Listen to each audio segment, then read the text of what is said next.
Dalam nanti kalau kita mau komparasikan atau kita riset, itu ciri pokoknya ada 4. Satu, ada aspek namanya aspek keyakinan, ya, tauhid atau akidah.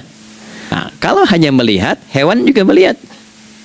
Ya, coba kambing melihat, ya kan? Elang melihat. Lalu apa bedanya fungsi mata kita dengan mata hewan? Karena itu ketika Anda sudah mengatakan asyhadu an la ilaha illallah, asyhadu anna Muhammad Rasulullah, kalimat itu dari lisan turun ke hati, itu jadi cahaya ke bagian tubuh kita. Bismillahirrahmanirrahim. Assalamualaikum warahmatullahi wabarakatuh. Alhamdulillah wassalatu wassalamu ala Rasulillah Muhammad ibn Abdullah wa ala alihi wa sahbihi wa man walah wa ba'd. فيا عباد الله أوصي نفسي وإياكم بتقوى الله فقد فاز المتقون فلا تموتن إلا وأنتم مسلمون فقال تعالى يا أيها الذين آمنوا اتقوا الله حق تقاته ولا تموتن إلا وأنتم مسلمون. Keluargaku sekalian yang terhimpun di dalam Perbagas, Pertamina Gas, kita mengawali dengan bermohon kepada Allah semoga siapapun yang berada di ruangan ini atau terhubung dalam kajian ini, semoga senantiasa dijaga, diberkahi, dan dilindungi dalam kebaikan oleh Allah Subhanahu wa Ta'ala. Kita doakan yang bertugas di luar kota. Tadi saya dengar info juga Pak Direktur sedang di Semarang. Semoga giatnya dimudahkan oleh Allah dan semoga diberikan keberkahan. Ada satu bagian yang penting amanat Nabi di hadis Muslim pada satu sifat kepemimpinan, bahwa di antara sifat pemimpin dan yang dipimpin itu harus selalu membangun kekompakan dengan nilai cinta dan doa. Ini yang sering dilupakan. Nabi pernah menyampaikan, dan penyampaian ini, hadis ini didokumentasikan oleh Imam Muslim dalam satu kalimat yang singkat, padat tapi mengikat. Khiyaru a'immatikum man tuhibbunahu wa yuhibbunakum. Pemimpin yang baik itu adalah pemimpin yang kalian mencintainya dan ia pun mencintai kalian. Nah, membangun cinta itu salah satu jembatannya dengan doa. Oleh karena itu, di antara doa yang dianjurkan saat Anda memulai pekerjaan, itu bukan hanya untuk pribadi, lancarkan pekerjaan saya, tapi juga sehatkan pimpinan saya. Pimpinan mendoakan sehatkan anggota saya, sehingga semua itu melahirkan sifat harmoni yang memberikan kenyamanan dan kebahagiaan dalam bertugas. Nah, izinkan saya mengawali dengan itu dulu, karena itu diantara sunnah yang seringkali terlupakan, sehingga bekerja itu lebih banyak dilakukan dengan tekanan menyelesaikan tugas dibandingkan dengan rasa cinta untuk bisa memberikan nilai ibadah di dalamnya. Yang kedua, semoga sholat kita diterima oleh Allah Subhanahu wa Ta'ala. Nah, yang kedua ini tidak cukup dengan amin. Kita harus tahu dulu standar penerimaan itu seperti apa. Dan yang kedua, kenapa harus sholat? Ini poin pokoknya. Mengapa sih umat Islam itu cukup hanya misalnya dengan bersyahadat saja dipandang sudah berislam, lalu berbuat baik? Kenapa mesti ada sholat? Kenapa bahkan yang pokok sampai 5 waktunya? Dan jumlah rakaatnya pun diatur sedemikian rupa, sampai teknisnya pun dijelaskan dengan rinci. Saking rincinya, bila ada yang menyimpang dari rincian itu, maka dianggap sholatnya tidak sah dan mesti diulang. Shallu kama ra'aitumuni usalli. Sholatlah kalian seperti kalian persis melihat aku menunaikan sholat. Dan dalam sholat inilah kemudian ada sanad yang tersambung secara ketat, sampai-sampai dalam hadis Muslim nomor hadis 397. Demikian di Al-Bukhari juga diabadikan di nomor hadis 757 oleh sahabat Abu Hurairah. Sanadnya tersambung kepada Khalad bin Rafi Az-Zuraiqi, seorang yang sholat di samping Nabi tapi bermasalah sholatnya. Lalu Nabi meminta beliau untuk mengulangi sholatnya. Sampai 3 kali peristiwa itu, hingga beliau berkata, ya Rasulullah au kama qala alimni ma uhsinu ghairah. Ya Rasulullah, tolong ajarkan kepada aku, karena aku tak punya pengetahuan lebih dibandingkan dari apa yang telah aku kerjakan. Nah, dari dasar ini melahirkan satu pertanyaan kritis, ya, dan juga perlu argumentasi yang kuat secara syariah mengapa kita menunaikan ibadah sholat.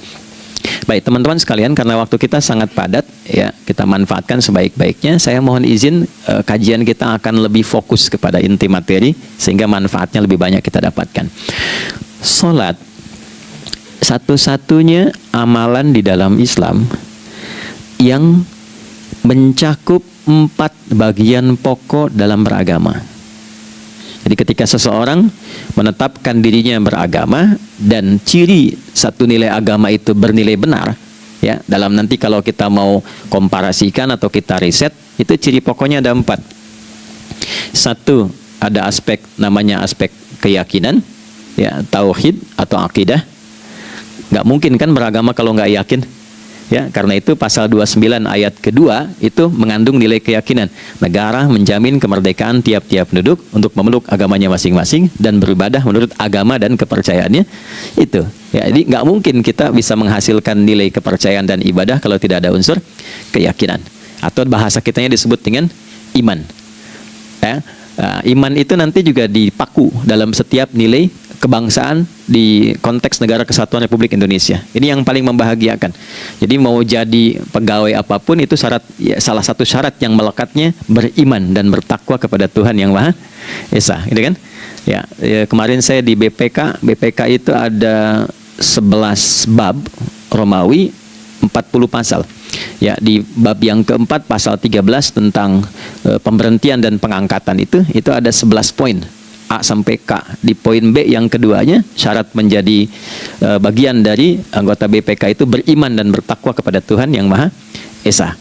Baik, di Undang-Undang Pendidikan Sisdiknas nomor 20 tahun 2003 itu kalau kita baca dari poin menimbang ada 4, di poin B-nya saja sudah ada iman. Ya, Undang-Undang Dasar 1945 mengamanatkan pemerintah mengusahakan satu sistem pendidikan, ya, nasional yang meningkatkan keimanan dan ketakwaan pada Tuhan Yang Maha Esa serta akhlak mulia, baru mencerdaskan kehidupan bangsa. Ya, secara singkat, satu, agama dianggap benar kalau ada doktrin keimanan, ada akidah, ada tauhidnya. Yang kedua, ada ibadahnya. Ya, sebagai pembuktian kita beriman, buktinya apa? Ya kan? Saya beriman kepada Tuhan, kita tetapkan, misalnya Allah. Apa pembuktian keberimanan kita kepada Allah? Ya, kan pembuktiannya itu mesti diwujudkan dalam bentuk sikap. Sikap itulah yang disebut dengan ibadah. Nah, konsepsi ini ada di Quran surah ke-20 Thaha di ayat ke-14. Innani anallahu la ilaha illa ana fa'budini. Ya, sungguh aku tegaskan bahwa akulah Allah, satu-satunya Tuhan yang layak dipertuhankan dan disembah. Ketika Anda mempertuhankan aku, fa'budni, maka buktikan kebertuhananmu kepadaku dengan menyembahku. Karena itu namanya Allah punya 2 arti. Satu yang dipertuhankan, kan? Ilahun wahid. Yang kedua yang disembah. Ya, jadi yang dipertuhankan dan disembah. Oke. 3. Yang ketiga harus punya unsur praktikal atau implementatif dalam interaksi kehidupan. Ya, jadi bukan cuma nyembah Tuhan, bimbingan kehidupannya apa? Implementasi dari ibadah itu. Ya, ciri umat beragama itu kan bukan hanya sekedar saya yakin, beriman, saya ibadah. Terus bukti ibadah itu dibawa dalam berinteraksi hariannya seperti apa wujudnya. Ya, makanya ketika dulu orang itu jujur, orang itu bangga dengan kejujurannya bukan sebagai orang jujur, tapi sebagai muslim. Jadi ketika ditanya, kenapa Anda jujur? Karena saya muslim. Ketika ada seorang penggembala di Sahara yang sangat gersang, diuji oleh Umar bin Khattab, ingin diambil kambingnya, kan kisahnya viral kan? Baik ya? Oh, tapi ini bukan punya saya. Bilang aja pada tuan Anda, kalau kambingnya hilang satu dimakan serigala. Lantas di mana Allah? Jawaban itu yang menggetarkan kepada jiwa. Jadi kebenaran yang diungkap dengan sikap kejujuran itu implementasi nilai beragama. Nah, jadi praktek ibadah ada di muamalah. Oke, satu akidah, akidah dibuktikan lewat ibadah, ibadah diimplementasikan dalam muamalah. Itulah sebabnya nanti seluruh bagian tubuh kita ketika digunakan untuk bersifat dan bersikap itu ada tuntunan iman di dalamnya. Oke, misal saya tanya begini ya. Ini mukaddimah ya, kita belum mulai nih. Saya tanya gini, apa fungsi mata? Tuh kan, sudah keliru kan? Nah, kalau hanya melihat, hewan juga melihat. Ya, coba kambing melihat, ya kan? Elang melihat. Lalu apa bedanya fungsi mata kita dengan mata hewan? Ternyata ketika kita meriset ayat-ayat Al-Quran terkait dengan fungsi tubuh kita, itu rata-rata dibuka dengan iman dulu. Quran surah 24, surah Cahaya, ayat 30 untuk laki-laki, 31 untuk perempuan. Qul lil mu'minin, ya Muhammad katakan, viralkan pada pria-pria yang menyatakan dirinya telah beriman. Yaghuddu min absarihim, gunakan pandangannya itu yang dibimbing oleh imannya untuk melihat yang baik saja menurut standar imannya. Jadi kalau menurut imannya tak baik, nggak boleh dilihat. Karena itu ketika Anda sudah mengatakan asyhadu an la ilaha illallah, asyhadu anna Muhammad Rasulullah, kalimat itu dari lisan turun ke hati, itu jadi cahaya ke bagian tubuh kita. Makanya ketika Anda melihat, itu ada cara pandang tertentu yang dibimbing iman, standarnya beda dengan tanpa iman. Kalau nggak ada iman, semua mungkin terlihat. Tapi ketika ada iman, hati kecil Anda akan bicara, ini nggak baik. Palingkan. Nah, memalingkan dari yang tak baik menurut iman, itu namanya ghaddul basar. Oke, perempuan juga begitu, setara. Wa kullil mu'minati yaghdudna min absarihinna. Dan katakan pada setiap perempuan yang menyatakan dia beriman, maka gunakan pandangan itu dengan bimbingan imannya. Ketika tak baik menurut imannya, palingkan. Ya, Anda lihat kajian di YouTube, terus ada iklan kan? Nah, terus menurut standar iman nggak bagus, itu otomatis akan nggak suka itu. Ya, pasti dipalingkan. Ya. Jika kita renungkan lebih dalam, apa yang disampaikan Ustadz Adi Hidayat barusan bukan sekedar penjelasan fikih, tapi ajakan untuk meninjau ulang apakah sholat kita sudah benar-benar mengubah hidup kita. Sholat bukan sekedar menggugurkan kewajiban. Ia adalah alat ukur sejauh mana iman kita sudah meresap ke dalam tubuh dan perilaku kita.